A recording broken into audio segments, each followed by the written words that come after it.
I'm Walter Isaacson of the Aspen Institute, and I'm with Jeffrey Rosen of the National Constitution Center, and we're discussing the Constitution of the United States.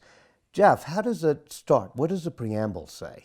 It says, "We, the people of the United States, in order to form a more perfect union, establish justice, ensure domestic tranquility, provide for the common defense, promote the general welfare, and secure the blessings of liberty to ourselves and our posterity, do ordain and establish this Constitution for the United States of America." Now let's look at it real carefully. Those first three words are kind of amazing, even though they seem kind of normal. We, the people. Isn't that rather unusual to have a document that sets up a nation in which the rights come from we, the people? It was the central innovation of the United States Constitution. Under the British system, it was the king, not the people, who were sovereign, and the American innovation was to transfer sovereignty to the people themselves. But at the convention, there was a big debate. Which people were sovereign? Was it we the people of the several states, of Massachusetts and South Carolina and so forth, as anti-federalists insisted, or was it we the people of the United States as a whole who were sovereign?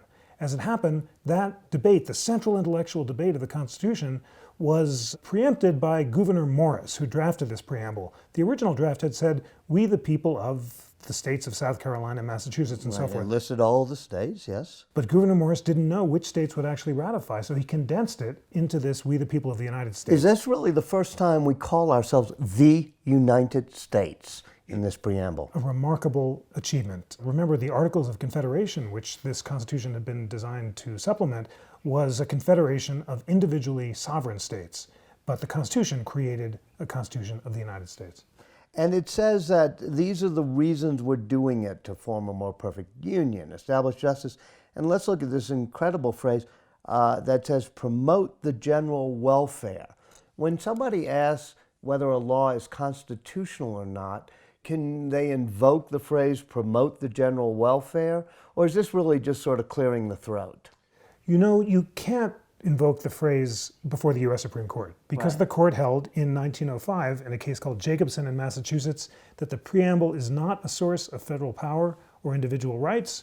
Instead, all the rights and powers are set out in the amendments that follow. So although this is tremendously important in declaring the general purposes that led the framers to repudiate the Articles of Confederation and establish the Constitution, it doesn't seem to be legally enforceable.